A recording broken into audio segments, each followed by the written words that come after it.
بسم الله الرحمن الرحيم. السلام عليكم ورحمة الله تعالى وبركاته. كلنتي وعنا وناكسن داوديال idil ahaantiin meel kasta joogtaan. Halkani waa VOS News xaruntiisa ku leeyahay magaalada Hargeysa. Waxa la soo gaaray waqtiyadaan idin soo gudbin jirnay war waxaan idinka haynay gudaha dalka iyo guud ahaan caalamka. Warkan habeennimadana caawa hadii Allah wada la ogolaado waxay idin la socodsiin doontaa anigoo Hadan Cabdi Muuse qodobadaad ku maqli doontaan wararkaygana waxaa kamid ah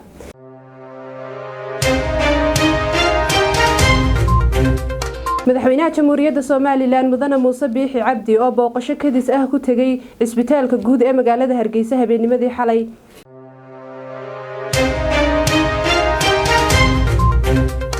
kooxaha hubeysan oo xalay magaalada Boosaaso ku dilay nabadoon caan ka ahaa deegaanada Puntland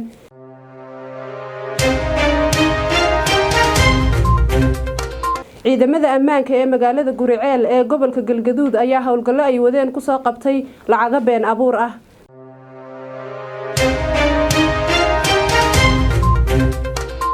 madaxweynaha Burkina Faso oo sheegay in 35 qof lagu dilay weeraro ay ku soo qaadeen kooxo mitiin ah oo muslim ah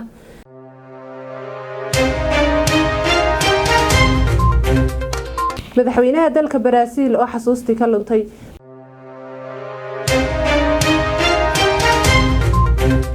madaxweynaha dalka Eritrea oo gaaray magaalada Addis Ababa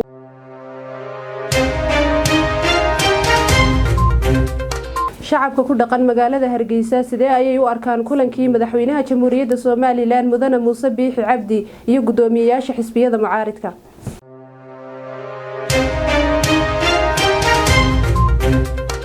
daawadayaal kuwaas waa qaar kamid ah qodobada aad ku maqli doontaan wararkayga caawa haatan u diyaar garooba qodobadaas iyo qodobo kale faahfaahsan